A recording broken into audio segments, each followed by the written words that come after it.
Boa noite. Veja no Brasil TV. Susto em Salvador. Parte do teto de um mercado desaba sobre funcionários e clientes que conseguem correr a tempo. No Rio de Janeiro, a correria foi por causa do incêndio de um caminhão dentro do túnel de uma via expressa. 40 pessoas precisaram de atendimento médico. O ministro do Supremo, Alexandre de Moraes, manda soltar o ex-diretor da Polícia Rodoviária Federal, Silvinei Vasquez. E ainda, as Olimpíadas inspiram os atletas amadores e muita gente procura suplementos para conseguir os objetivos mais rápido. Mas é preciso ter cuidado no uso.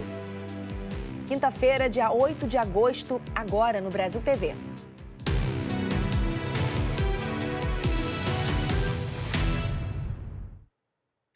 Parte do teto de um supermercado desabou hoje de manhã em Mata de São João, na região metropolitana de Salvador. No momento do desabamento, funcionários e clientes estavam no local, mas, segundo a empresa, ninguém ficou ferido. O supermercado fica no centro de Mata de São João, cidade da região metropolitana de Salvador. Foi um susto e tanto para funcionários e clientes. Não havia muita gente na loja. Durante a manhã, parte da cobertura desabou em cima dos caixas do supermercado. Imagens do circuito interno mostram que um técnico de manutenção caiu junto com os destroços. A direção do supermercado informou que ele sofreu alguns arranhões. Ainda de acordo com a direção, o técnico estava avaliando a situação da cobertura porque as telhas balançavam com o vento forte. Chovia no momento. Outros funcionários deixaram o local assustados. Por sorte, ninguém mais se feriu. Mauro Anchieta para o Brasil TV. Amanhã foi de muita correria e pânico numa das principais vias expressas do Rio. Um caminhão pegou fogo dentro do túnel da linha amarela, que liga as zonas oeste e norte da cidade. 40 pessoas precisaram de atendimento médico, uma está em estado grave. A Francine Augusto tem as informações. O incêndio com um caminhão de cerveja dentro de um dos 3 túneis da linha amarela aconteceu por volta de 7h30 da manhã. A Via Expressa é uma das mais importantes aqui do Rio de Janeiro e corta 3 bairros. A pista chegou a ficar interditada nos 2 sentidos. Os motoristas dos outros veículos abandonaram os carros devido à grande quantidade de fumaça. Os passageiros que estavam dentro de ônibus também abandonaram o veículo, tentando de alguma maneira ali fugir do grande congestionamento. Saímos do recreio para ir para Caxias por causa da faculdade. 10h40 a aula começava, só que a gente teve que descer. Bombeiros de 8 quartéis combateram as chamas e também prestaram atendimento às vítimas. 40 pessoas foram socorridas para 4 unidades de saúde aqui da capital fluminense, sendo que uma delas tem um estado de saúde grave. Depois de mais de 3 horas de bloqueio, é que a pista começou a ser liberada. Do Rio de Janeiro, Francine Augusto para o Brasil TV. A chuva ajudou a diminuir o fogo no Pantanal de Mato Grosso do Sul. A BR-262, que chegou a ser interditada por causa dos incêndios, teve uma quinta-feira de trânsito normal. O trabalho dos bombeiros e brigadistas é agora para conter os pequenos focos. Olá, aqui em Miranda, cidade que registrou nas últimas 48 horas o maior número de focos de calor em Mato Grosso do Sul, choveu bastante. A chuva não foi forte, mas foi contínua, durou muito tempo. Isso fez com que os incêndios às margens da BR-262, que chegou a ser interditada por conta do fogo e da fumaça, fossem controlados, permitindo o trânsito normal na rodovia. A preocupação agora é com os pequenos focos, que continuam em, por exemplo, troncos de árvores. O Corpo de Bombeiros diz que a chuva que caiu aqui em Miranda, em Aquidauana e Corumbá, ajudou a controlar os incêndios no bioma, mas eles não acabaram totalmente. De janeiro até agora, quase 1,5 milhão de hectares queimaram no Pantanal. Isso é o pior registro da série histórica que começou a ser medida pelo Laboratório de Aplicações de Satélites Ambientais da Universidade Federal do Rio de Janeiro, ainda em 2012. De Miranda, em Mato Grosso do Sul, Diego Queiroz, para o Brasil TV. Hoje cedo teve uma grande manifestação de produtores rurais em Porto Alegre. Dezenas de tratores chegaram ao centro da capital do Rio Grande do Sul no fim da madrugada. Em marcha reduzida, com escolta policial, eles vieram pelas 3 rodovias federais que levam à capital. As BRs 116, 290 e a 448. A manifestação cobra medidas de apoio do governo federal ao setor do agronegócio depois dos eventos climáticos extremos que atingiram o Rio Grande do Sul, como as enchentes. Por volta das 10 da manhã, os agricultores e pecuaristas participaram de um ato na Casa do Gaúcho, no Parque Maurício Sirotsky Sobrinho. Há 2 meses, pacientes renais crônicos que fazem hemodiálise ou são transplantados estão com o tratamento prejudicado pela falta de 3 medicamentos distribuídos pelo CASE, o Centro de Atenção à Saúde de Sergipe. Quase 6 anos enfrentando um problema renal crônico que obriga a professora Mônica a fazer sessões de hemodiálise 3 vezes por semana. O problema, segundo Mônica, é que os remédios que ela recebe no Centro de Atenção à Saúde de Sergipe, o CASE, estão em falta há quase 2 meses. Tem épocas que eu tomava tipo uma só por sessão, mas hoje em dia eu estou tomando a cada sessão uma injeção da fupoitina, então são 12 por mês. E já tem 2 meses que a gente não está recebendo. Outra medicação que está em falta no CASE, segundo a Associação de Renais Crônicos de Sergipe, é o micofenolato de sódio de 360, usado também pelos pacientes transplantados. E segundo o presidente interino da associação, é um problema recorrente. Pode dizer que é recorrente, pode dizer que tem muitos dias, mas está na mão deles, não está na mão da gente. A gente está aqui para cobrar e para ver o que vai acontecer, né? Os pacientes que precisam desse remédio para manter o transplante vivem nervosos, vivem assim na beira do problema, né? Quem tem enfrentado o problema teme que a situação da saúde só piore com a falta das medicações, que são essenciais e dão suporte ao tratamento renal. A gente pode ter um ataque cardíaco por causa do fósforo alto.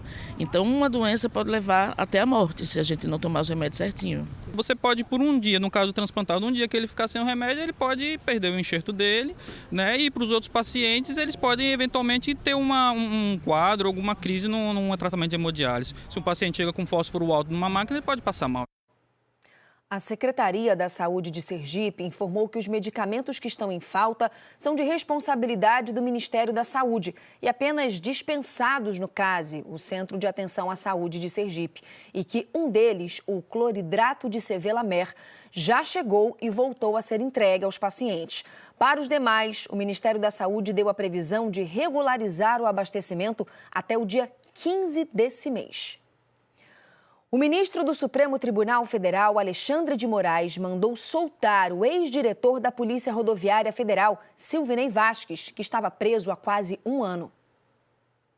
Por ordem do STF, ele é acusado de tentar interferir no segundo turno das eleições de 2022. Na época, ele determinou que a PRF fizesse operações direcionadas, concentradas em rodovias do Nordeste e, segundo a investigação da Polícia Federal, chegou a mencionar que a instituição deveria escolher um lado.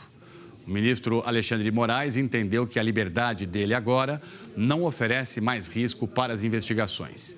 Silvinei deve ser solto ainda hoje e vai ter que usar tornozeleira eletrônica. Ele também está proibido de deixar o Brasil e não pode se comunicar com outros investigados. A defesa do Silvinei diz que recebeu a notícia com satisfação.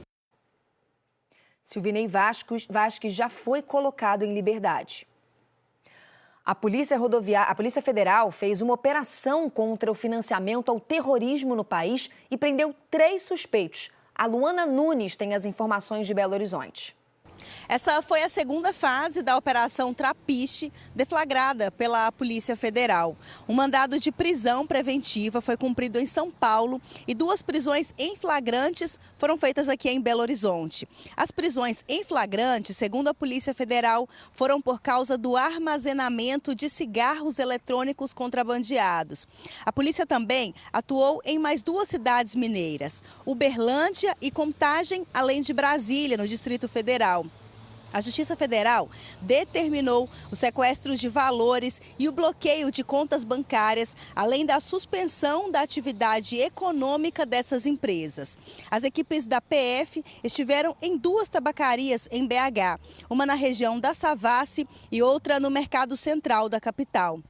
Essa operação mira o financiamento de terrorismo no Brasil. Nesta fase da investigação, a polícia descobriu que o principal investigado se aproveitou da situação de vulnerabilidade de imigrantes e refugiados, utilizando seus dados pessoais para abrir contas bancárias e empresas por onde circularam recursos de origem ilícita.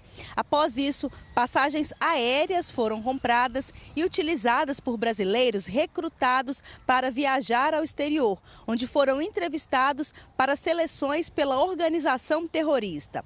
Tudo isso, segundo a polícia, foi financiado com o comércio ilícito de cigarros eletrônicos contrabandeados e vendidos em lojas de tabacarias no Brasil. Os envolvidos poderão responder pelos crimes de contrabando, integração de organização terrorista, atos preparatórios de terrorismo e também financiamento de terrorismo e lavagem de dinheiro. Essas penas somadas podem passar dos 75 anos de prisão. Luana Nunes, para o Brasil TV. A seguir, os cuidados no uso de suplementos para conseguir os objetivos mais rápido nos treinos esportivos. É daqui a pouquinho.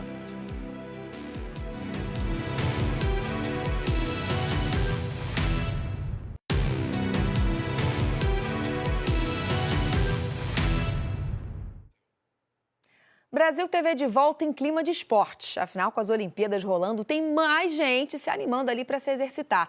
E quem faz exercício físico regularmente sabe que a disciplina é um dos segredos para chegar aos resultados.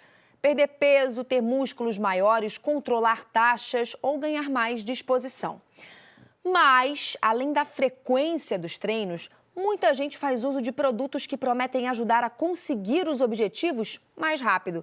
Mas é preciso ter orientação de um especialista para evitar problemas de saúde. Superar limites. É com esse foco que Josilene começa o dia na academia. Ela treina há 10 anos e desde que começou, usa suplementos para melhorar a performance e chegar mais rápido aos objetivos que tem na musculação. Eu tomo creatina, tomo whey e tomo pré-treino também. Eu sinto que me dá mais gás, mais energia durante o treino. Você toma com um acompanhamento de um nutricionista, né? Sim, acompanhamento nutricionista. Antes de ir para a academia, Igor toma o suplemento. Ele usa o whey protein, um dos mais consumidos por quem quer definir os músculos. E ele sente diferença desde que começou a usar. Ajudou bastante, eu vi um desenvolvimento muito maior de quando eu não tomava, porque eu não conseguia bater as calorias diárias e com o suplemento ajudou bastante. Os suplementos alimentares são encontrados em lojas de suplementos ou farmácias. São vendidos em pós, cápsulas ou na forma líquida. Eles têm vitaminas, minerais, extratos vegetais e fibras, por exemplo. Existem diferentes sabores. Assim como ninguém começa a levantar pesos pesados sem um bom aquecimento, não se deve iniciar o uso de suplementos sem a orientação adequada. Um treino bem feito exige técnica e cuidado, e o mesmo vale para a suplementação. Procurar um profissional é essencial para prevenir riscos que podem prejudicar a saúde. Este nutricionista explica os tipos de suplementos que podem ser usados para diferentes objetivos. Quando a gente pensa em hipertrofia, que é ganho de massa, a gente pensa em whey, a gente pensa em creatina, que são suplementos que vão ajudar ali na entrada de aminoácido, a quantidade ali de água dentro do músculo, a velocidade de força e explosão, tudo aí a gente está pensando com o objetivo de recuperação muscular. Então nesse a gente está pensando em hipertrofia. Emagrecimento, a gente pensa em cafeína, a gente pensa em chá verde, a gente também tem uma proteína que é bem importante, pensando que a gente não quer perder massa muscular, a gente quer perder gordura, né, no emagrecimento. Então aí a cafeína vai ajudar a aumentar a quantidade de cardio. Geralmente a gente tem que aumentar a quantidade de cardio, de atividade física em geral, né? Mas a gente tem alguns suplementos aí que vão ajudar nessa jornada. O nutricionista faz um alerta quanto ao uso exagerado dessas substâncias. A cafeína, por exemplo, um dos suplementos que é muito utilizado, pode dar uma dor de cabeça muito grande, pode dar tontura, em excesso pode dar irritabilidade, atrapalhar o sono. O whey, o excesso de proteína pode deixar uma proteinúria, ou seja, aumentar o risco de lesão renal. Então, assim, dependendo do suplemento, é um risco diferente. Uma coisa é certa, se usados de forma responsável e aliados a uma alimentação balanceada, os suplementos ajudam a melhorar o desempenho na academia em busca da saúde.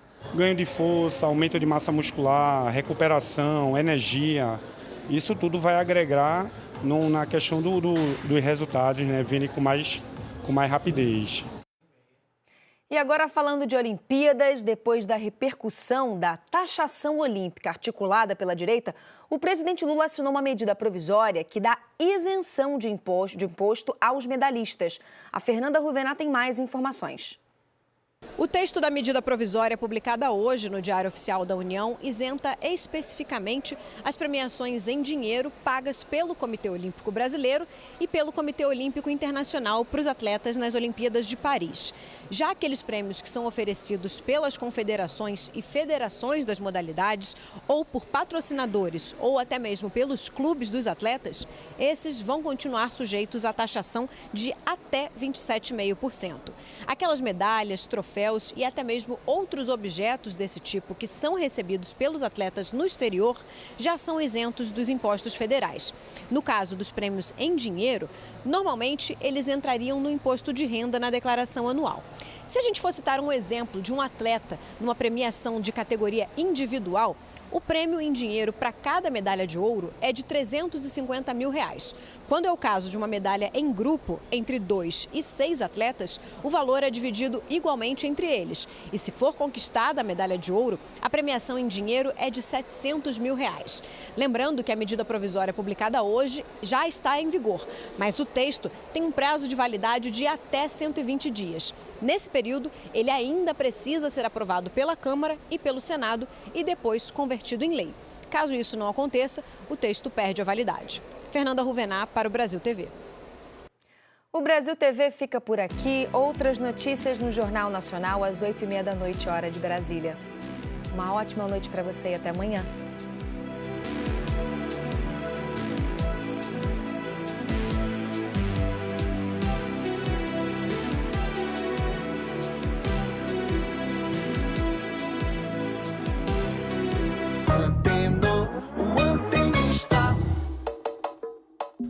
Olá, eu sou o Antenor, um antenista, seu especialista em antena. Ai, desculpa.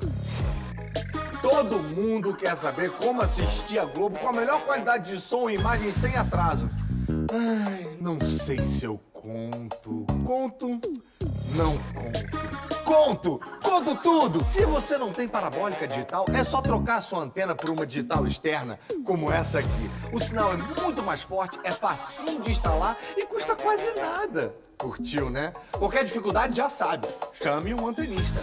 Em condomínio, uma antena suficiente para todos os vizinhos. Explique isso ao síndico que ele vai gostar muito de saber. Fui!